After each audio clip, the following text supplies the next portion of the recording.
Hey, what's going on, guys? Savius again, back with another video from Heroic Black Rock Foundry. This time it is Operator Thogar. Uh, this is an interesting fight, actually. He's a very mechanical encounter, I think. The biggest mechanic, though, really is just don't get hit by trains. That's really the most important thing here. He does a couple other things. You'll see he throws grenades and he throws bombs. You see the grenade there, it went down. The grenade is actually preceded by a little pulse under where it's gonna spawn at. So if you see the pulse and you move immediately, you can actually avoid the damage and you can avoid being sucked in by the grenade. Because it sort of pulls you, it's like a gravity bomb or something. It pulls you in and it slows you. Which, obviously, if you're really slow, the idea is to keep you from moving and basically make it where you get hit by trains. Now again, I cannot stress enough to avoid getting hit by trains. The hitboxes are really misleading. I tried to initially sort of just skirt it.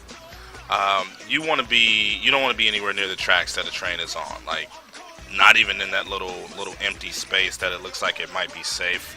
Like, it extends beyond that. If you were standing right here, you would likely die from that train going past. Like, if I were right there on the edge, if I wasn't completely on this track, I would have died from that train going past. The tracks are numbered, at least in the add-on. It's 1, 2, 3, 4 from the where the boss spawns at, all the way to the entrance to the room. It goes 1, 2, 3, 4 from there. It kind of has a steady pattern. I think it's pretty predictable. So after enough wipes, I think most raid groups should understand the pattern and actually get it down. I can't remember exactly how many wipes it took on us, but I know I had some personal issues with getting hit by trains initially. Right here you see the first split where you have trains 2 and 3 come in at the same time. Each one has adds. And again, the fight just sort of continues the way it is. We do a tank swap here because of kindling or enkindling stacks. It makes the tank take more fire damage, and it makes you take more damage from enkindling as well. So you just want to do a swap there to the tank with the least amount of stacks so that the other one doesn't die during the ad phase. And then it sort of just goes back to normal where you come back to a safe track.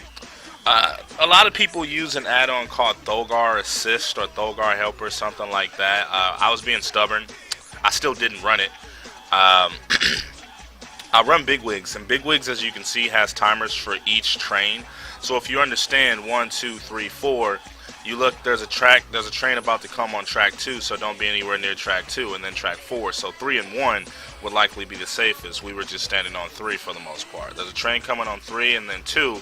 So actually 2 would be safe for me to just go and sit here for the next 40 seconds or so, because I know that there's no train coming on 2 until the train actually passes from 3.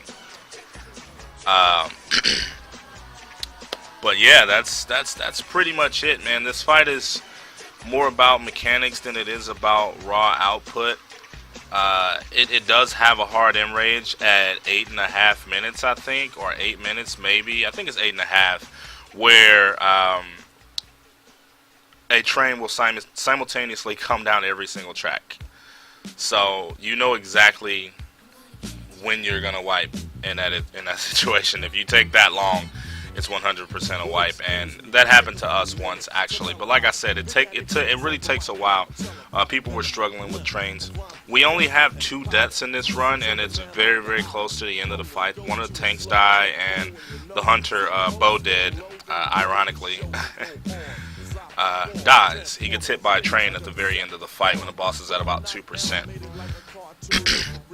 But other than that, there's like heavy portions right here. You see again the lack of coordination or the excellent coordination, depending on how you want to look at it. But we use both the Trank and the Healing Tide for the Iron Bellow. That's pretty much the highest raid damage in the fight when the ads come out. There's the Man-at-Arms does that. He's second priority. You see marked with X. The first one is the Fire Mender. which is basically a healer. He buffs and heals the other ads, and I think he may also heal the boss, but I'm not entirely sure. But you want to make sure that one dies first, and that you interrupt it every time it tries to cast Cauterizing Flame, I think is the ability that it does. But this attempt, it looks really, really clean, and it was really, really clean, but we struggled with this fight. Like I said, I don't know how many wipes it took us to get it down, but it looks like we understand it really, really well, and like execution was perfect because of the experience of wiping so much. And I personally feel like that's what ratings should be. You should learn from your mistakes.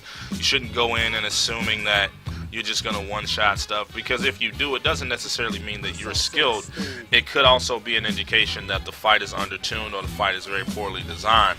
An example would be Kargath. You know, Kargath was a mechanical fight, but at the same time, I just don't think that his damage was high enough or punishing enough for things that you could avoid, like the Flame Gout ability from the Fire Pillars in that fight. But this fight, like many fights, is just, well, it's rinse and repeat, but this one specifically is about learning the patterns of the trains. Once you learn the patterns of the trains, you'll be fine. So, really, there's not a whole lot to say. This was a very, very clean attempt by us. After so many wipes, we just sort of handled it. The healing was never an issue. We always run more healers than we really need. I think you could possibly get away with 4. We were running 5. Not sure how necessary the 5th healer was, but not really going to complain about having a second healing tied in the pocket, just in case. And we didn't need the extra DPS. We weren't pushing the enrage timer or anything like that, so it's actually okay. But yeah, you'll see bosses at 6% now. Right here, you're gonna see the 2 deaths that I mentioned earlier. They're gonna occur pretty soon. I think we're gonna get one more split. Or did the split just occur? I can't actually. I don't think it's a split that happens, but the tank does die here. Coming up, and then Bodeg gets hit. I wonder, does he die to a train, or actually does he die to exploding bombs? He has bombs on him right now. I think he got hit by a train. Looks like he got hit by a train. In any case, that was the second death. I think I missed the tank death. But yeah, that's pretty much it, man. That's Thogar. That's it in a nutshell. Move from bombs, move out of grenade, interrupt the Firemender, heavy healing during Iron Bellow from the Man-at-Arms. Don't get hit by trains. That's pretty much it. And you'll get this fight down in no time. So, thanks for watching, man. And I'll see you guys in the next video.